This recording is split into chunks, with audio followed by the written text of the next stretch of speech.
Hey everybody, I just want to do a quick review here on my Taurus Tracker 992. Seeing as how there's not a whole lot of videos out there on them, are there? That's for sure. But this Taurus Tracker 992, I've had it for a couple months now. And basically, I went to the dealer, bought it. Oh great, it's awesome. It's Taurus Tracker 992, even though there wasn't a whole lot of videos on it. So I bought it, took it home, didn't think too much to look it over, shot a whole bunch of rounds through it. I think I shot probably 100, 200 rounds, I was happy to have it. Who wouldn't be, Beautiful. Anyway, so I went ahead and took it home, and I was like looking over it. Then I noticed there was a huge ding in the cylinder right here on this 22 long rifle cylinder. Not this one, the other one. You'll know in a minute. But there's a huge ding in it. Right, along here, along the edge. And I didn't notice it right away when I was at the dealer. So I rushed the gun back and I told him, I was like, hey man. He's like, what's wrong? And I said, there's a huge ding in the cylinder. I didn't even notice it was there. And he told me, he was like, well, just go ahead and contact Taurus and let them know, they'll take care of it for you. Now Taurus has a 1 year, or they have like a 1 month warranty where they will take the gun back and pay the shipping. They'll pay the shipping so you don't have to pay that for any problems that you run into. But basically that's not really a problem because it was dropped probably at the factory. It was probably dropped on its side or something and dinged. Who knows, maybe dropped at the factory. Maybe this was a used gun that I got sold even though it was said to be new. So he says, oh yeah, you can just send it back to Taurus. And I was like, well, would you mind doing it? Because, I just bought it and everything. And he says, well, if you want, you can shoot it for a couple months, then bring it back to me. And I'll go ahead and send it back to Taurus then, and I'll just tell them it's a new gun, they won't know. And so basically, I had actually had another encounter with this gun dealer when I bought a Ruger LCP, and he's a pretty cool guy. And I bought the Ruger LCP on Friday, and I went back Monday to pick it up because the courthouse was closed, and you got to put it on your pistol permit in the courthouse here in my county, in New York State. So I had to wait till Monday to go actually pick up the pistol and take it home because I had to get it on my permit first. So basically, I had to wait. And when I came back Monday, he didn't even remember that I bought the friggin' thing, It took him a few seconds. So he doesn't have the best memory. So I definitely wasn't going to shoot this for a few months, then bring it back, and he'd say, oh, you must have dropped that. I can't help you. Talk to Taurus. Bye. Then obviously a couple months later, Taurus would not pay for shipping. So anyways, luckily he took it back. It took about 4 weeks for Taurus to get it back to me, which is a pretty good turnaround time, but it sucked not having it, trust me. That's why I'm telling you this story. But it sucked not having it for 4 weeks, not being able to shoot it, and not being able to hold it. Anyway, so he says, oh yeah, I lose all my money when that happens. Not really, because all he had to do was call, have it shipped back. The shipping was paid, because he would have said, it came in and it was dropped. It must have been dropped in the factory or damaged during shipping, even though the box is fine.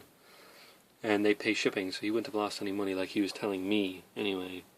So who knows? Obviously he might think that I dropped it even though I didn't. I just noticed it when I got home. I'm not a scumbag. So basically, oops. Well, there we go, beating up the finish some more. But anyway, why I'm telling you saying that is because basically after I got it home, I realized, oh man, there's all these scratches up along here. And this is right after I got it home. I don't know if I'll get to focus on that. But basically, there's a whole bunch of scratches up there. All along the side, you can kind of see them there. Obviously it's hard to show this sort of thing on camera, but there's a whole bunch of scratches there, and it's a new gun. So if you're buying a new firearm, you probably want to check out, and be like, hey, this thing's supposed to be new, you can see them there. It's not supposed to have all these scratches all over it, it's a new firearm. Nor is it supposed to have a ding cylinder, so definitely, take a few minutes, even right outside the door after you buy it, or before you commit to buy it. And go ahead and check it all over for any scratches or anything. But another thing would be is when I was shooting it, these pins that hold the front sight on and the rear sight, they would come out when I was shooting. This one did. And it would come out, a goodly amount and almost fall right out. So I got epoxy, and for the front sight I put epoxy down this hole. You take the sight out, punch the pin out, and you take it out and I put some epoxy in that hole, then shove some epoxy down through with the pin. And put epoxy on the pin, shove the pin through, wipe the excess epoxy away so it wouldn't look like crap.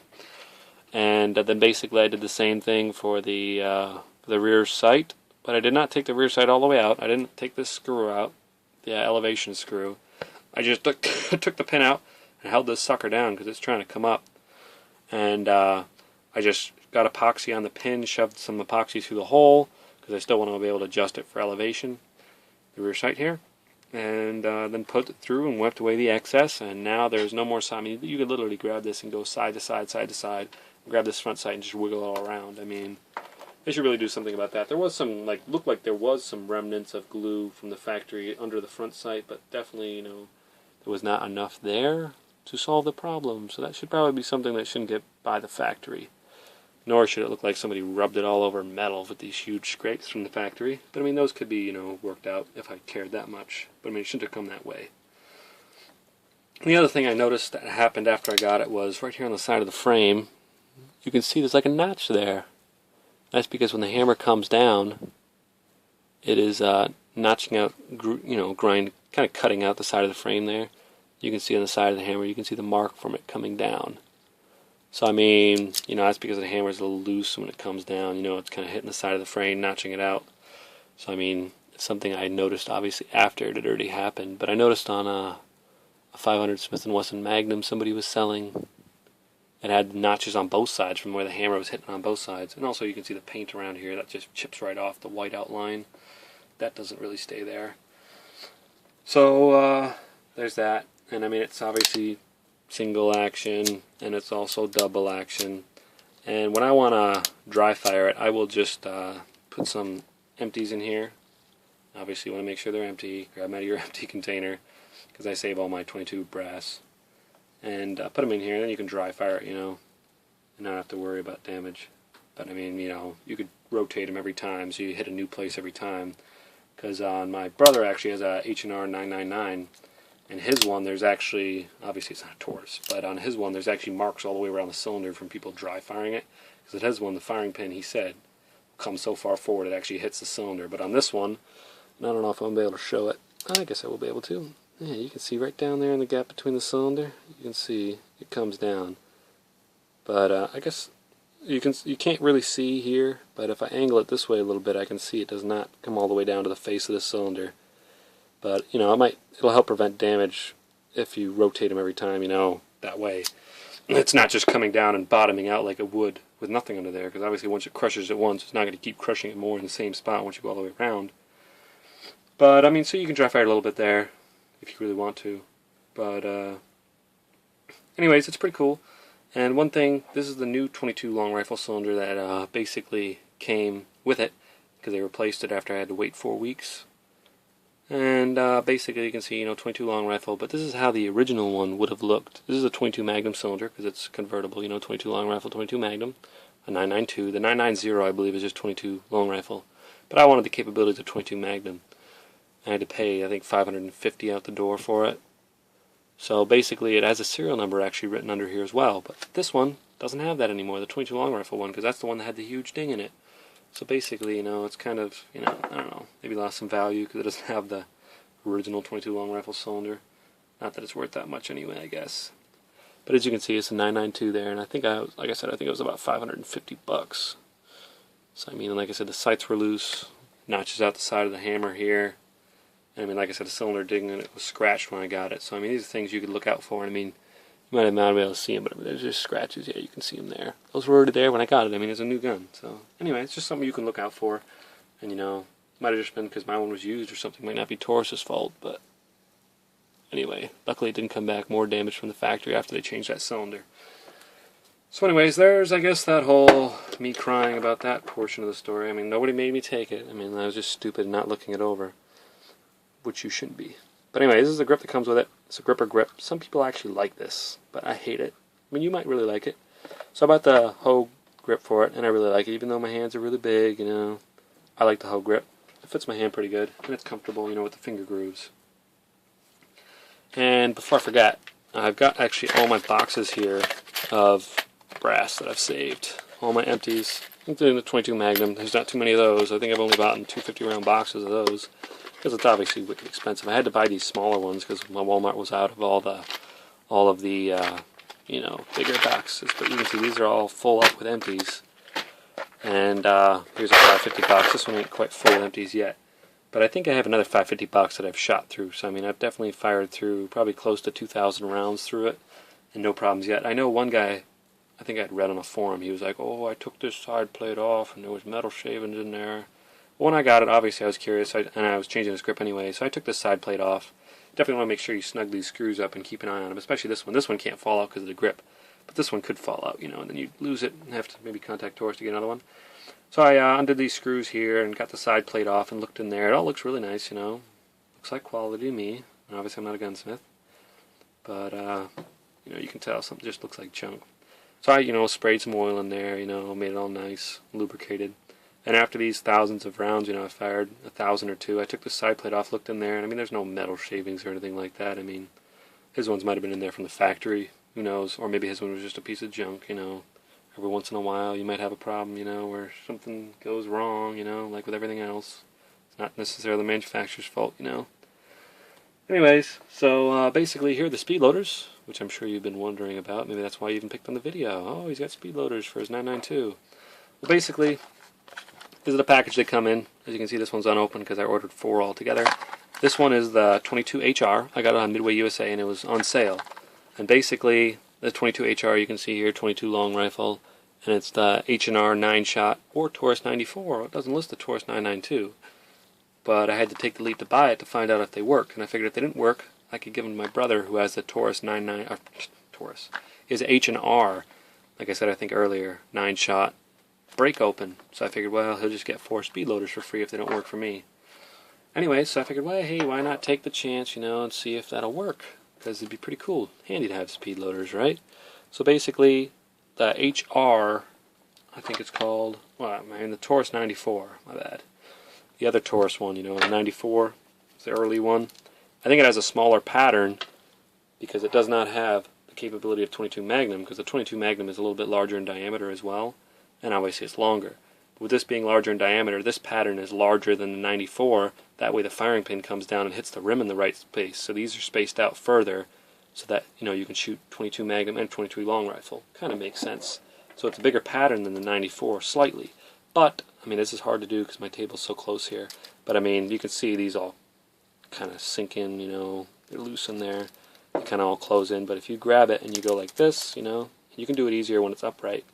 And release it and let them go. I didn't let those go because I didn't turn it all the way. But anyways, it's hard to do because I'm so close to the table and awkward. You can see they work, and they would have slid down there nicely if my cylinders were clean, but they're not. I just haven't run a copper brush through there. So you can see these Speedloaders work pretty good, even this awkward angle. But like I said, it's really hard to do. I guess I could just do it, kind of take the cylinder out here. You see how easy that was with a little quick release.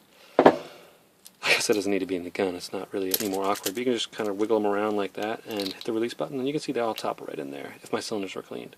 So they work pretty good. So if you're thinking about buying them, buy 1 or 2, and try them out for yourself. But like I said, I use them. It's pretty fun. It makes it a lot faster to shoot. You can go bang, bang, bang, bang, and quickly reload.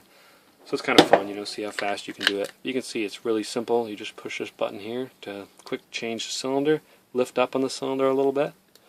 So I'll just do that again. You lift up a little and push the button, and it comes right out. And you can slide your new cylinder in. You can change them really quickly. So it's pretty cool in that respect. Now you might have seen these large bullets in these little cases here, but this cartridge is actually made by Aguilera, and they make a whole bunch of different ones. That's the other one, but they make a whole bunch of different ones. That's a 60 grain bullet, and it's subsonic, so it's very quiet. And they're probably good out to about 20 yards. They're going to drop off pretty quickly, but they're really good for shooting groundhogs and stuff. So that's that one. Then I have these other ones, and I have one of the little bullets here. And these ones, I think on the website it said that, it doesn't say on the box, but it said on the website when I was ordering them, because I ordered a whole bunch of different ones. It was like $3 for this box, but I think it said it was like 375 feet per second, which for this bullet, it's, that's like a Red Ryder BB gun velocities. So this thing is super quiet, even coming out of this revolver. It's literally like a tick, tick, tick, even out of the revolver. So pretty good for small little rodents and stuff. You could shoot birds with it too, like I've done, and it'll kill them. But, so yeah, that's that. If you want something really quiet, this box is like $3.50. If someone wants, I think I'll be able to find the website where I got these off, but you can probably find the website typing in Aguilera 22, and look for this picture of the box and the part number for these ones. I think these are the super quiet ones. You'll be able to tell because they'll say like 375 feet per second. Like I think these ones are probably like 500 or something. And like these ones I got from Gander Mountain are like 710, but I mean these ones go with a little bit more bang, you know, a little bit more power, especially in the Revolver, you know, with the gap, cylinder gap here. I mean you can hear a little bit more bang, so they're a little loud, but I mean still not bad, you know, close quarters, you know, with neighbors nearby.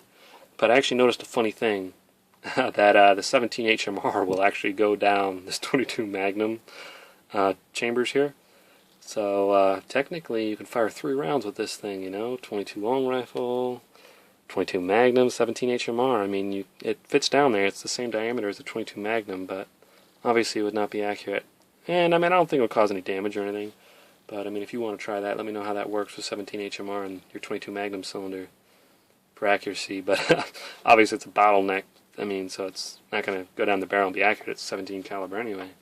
But it'd just be kind of funny if someone shot, you know, 17 HMR out of it, see what happens. And obviously it's going to expand and everything right at the mouth there, but it's kind of funny how you could shoot 3 calibers. Especially when I tell people, I'm like, oh, I can shoot 3 calibers, you know, and I'm joking. So that's kind of a fun fact. And like I said, fired almost 2,000 rounds through it probably. This is the holster that I use for it. It is a Uncle Mike's size 3. And when I first got it, oh man, it was really tight in there and didn't fit. But after the break-in, I mean, it's pretty good. I mean, it was like $10. So you probably want to check out Walmart, because I don't know if they carry this Uncle Mike's, but I saw one that was just like it, and it was a lot cheaper, because I think this was like $20 with shipping. So, I mean, you might be able to find one at Walmart a little bit cheaper, and then you could buy it and try it, and then return it if it doesn't work, of course, which is the great thing about Walmart. But yeah, like I said, it's a pretty cool revolver, and, you know, like I said, I had some trouble there at the beginning. Here's a 22 long rifle. Here's a 22 Magnum. As you can see, the case is longer, and it's also larger in diameter, if you can't tell from that, but I think you can tell. But it's the same diameter as anyway, 17 HMR, like I was saying. But anyway, so yeah, pretty cool.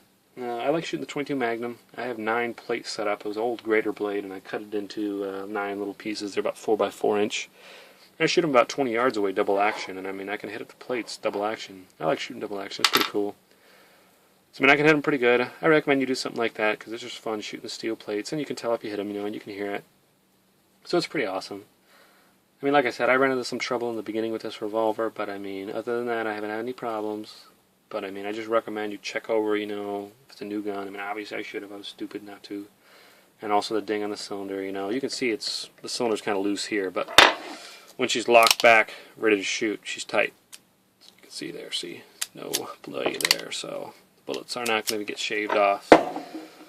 So yeah, anyway, like I said, if you have any questions or anything, just go ahead and let me know. I mean, like I said, it's been pretty cool, and it's probably my favorite revolver, because I also have a Ruger Blackhawk 7.5 inch Bisley revolver 45 Colt, so that's pretty cool too. This is my favorite because it's cheap to shoot, you know, and everything. So yeah, I don't know if anyone wants the website where I got these from. It's like $3 a box, or these really heavy 60 grain bullet ones. You can see it's Aguilera is a maker.